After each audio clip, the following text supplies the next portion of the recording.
this has already been etched in the mind of the viewer, right? So nobody is ever going to associate the name or the legacy of Miss Netta with whatever it is that you have going on, whether it's new or not. Like, you gotta think about both parts of this. You gotta think about the fact that there is a name that somebody has, right? So the name Miss Netta, and think about all of the experiences that Miss Netta has had, right? Those are things that, so like you have all the experiences that go with the name. And so in a positive light, you would say, okay, I'm gonna trademark the name Go PT because, you know, in the mind of the consumer, this leaves a positive experience. You see what I'm saying? So you would go, okay, it makes sense to trademark this because this has some value to it. You trademarking somebody's name who, if I could be honest with you, ain't really been in the most positive light the last little bit of time, then it's like, what's the use in doing it? The other piece of this you got to think about too. And now I heard what, I didn't hear all of it. I'm not going to lie to you. I heard part of it.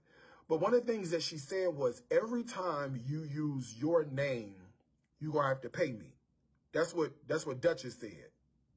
Dutchess said to Netta, every time you use your name, you're going to have to pay me. That's what she said.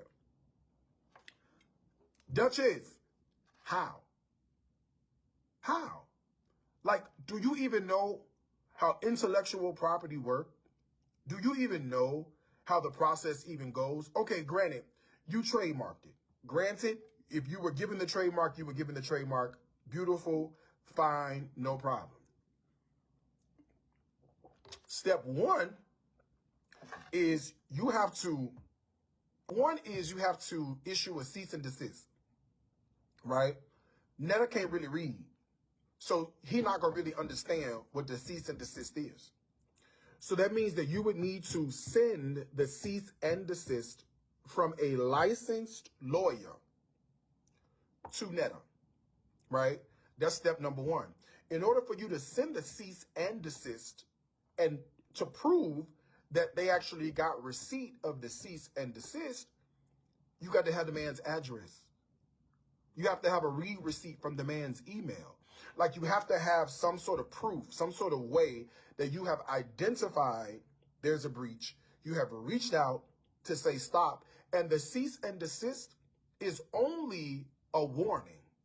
It's, if you do not stop doing this, I will seek legal action. Okay? Okay. Legal action means you have to also retain a lawyer. This is America.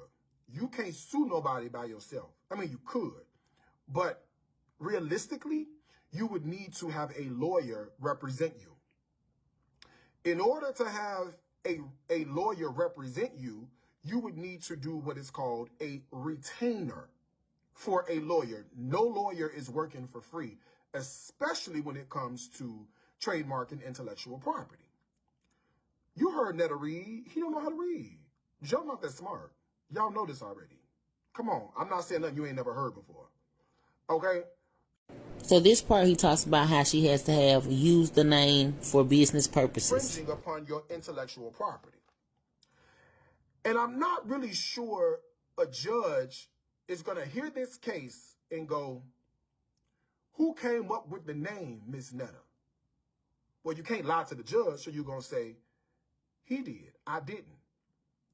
Well, theoretically, even though you got the trademark, it really ain't yours, and you didn't begin with it. So in good conscience, I don't really see a problem except you suing out of spite. I can't see a judge going through. Sometimes a judge might, right? They might go through with it. I just can't see that shit going. But in the event the judge does go through with it and you're seeking relief, you're asking the court for relief. Great. What kind of relief would you be looking for? Because you would need to be able to have some sort of proof to say, them infringing has now cost me X. What does it cost you? What has the infringement upon this trademark done to you financially? To you from a punitive standpoint? right? How do you prove that? The second piece beyond proving it is Netta don't have nothing to relieve you with.